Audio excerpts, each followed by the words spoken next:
இங்கே அஞ்சலின்ற பொண்ணு ராஜான்ற பையனை லவ் பண்ணிட்டு இருக்கான்.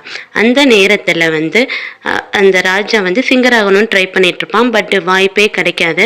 அந்த நேரத்தில் இந்த பொண்ணோட அக்கா வந்து இறந்து போகிறாங்க. அதாவது ப்ரெக்னென்சி டயத்தில் கரெக்டாக டெலிவரி ஆகும் பார்த்தீங்களா, அப்போ வந்து இறந்து போகிறாங்க. அவங்களுக்கு ட்வின் டாட்டர்ஸும் பிறக்கிறாங்க. இவங்க வந்து அந்த அக்கா இறந்து போனதை விட அந்த பிள்ளைங்களை யார் பார்த்துக்குவாங்க, அந்த ஒரு தாட் தான் இவங்களுக்கு அதிகமாக வந்துருச்சு. ஸோ இவங்க ஒரு முடிவு எடுக்கிறாங்க.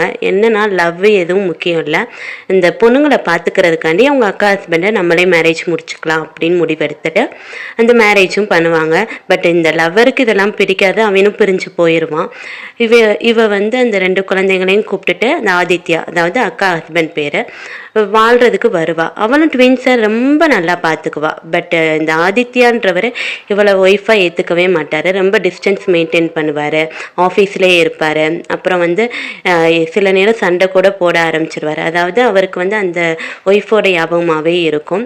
அந்த நேரத்தில் என்ன ஆகுதுன்னா, இந்த ராஜான்றவர் வந்து பெரிய சிங்கராக மாறிடுறாரு, ரொம்ப ரிச்சாகவும் மாறிடுறாரு. ஒரு நாள் வந்து ஏர்போர்ட்டில் 2 பேருமே பார்க்க வேண்டிய சூழ்நிலை வந்துடுது. அப்போ வந்து அந்த ஓல்டு ஃபீலிங்ஸ் எல்லாம் மறைக்க முடியாமல் அந்த லவ் வந்து திருப்பியுமே ஸ்டார்ட் ஆகுது. திருப்பியுமே அந்த லவ் ஸ்டோரி நல்லா போயிட்டுருக்கு. பட் ஒரு நாள் இவங்க யோசிச்சு பார்க்குறாங்க, உண்மை இது தானே, அதாவது எனக்குன்னு ஒரு ஃபேமிலி இருக்குது, எனக்குன்னு ஒரு ஹஸ்பண்ட் இருக்குது, 2 ட்வின்ஸ் இருக்குது, இதுதான் என்னோட உண்மையான ஃபேமிலின்றதை புரிஞ்சுக்கிட்டு நீ இனிமே சைடு வராதன்னு ராஜாட்ட போய் சொல்லி ராஜாவை விட திருப்பியுமே இந்த ஃபேமிலியே சூஸ் பண்ணிடுவாங்க. இந்த ட்வின்ஸும் அந்த ஹஸ்பண்டும் தான் எனக்கு முக்கியம்னு சொல்லி சூஸ் பண்ணிடுவாங்க. மொக்கையாக இருந்தாலும் இதுதாங்க கதை.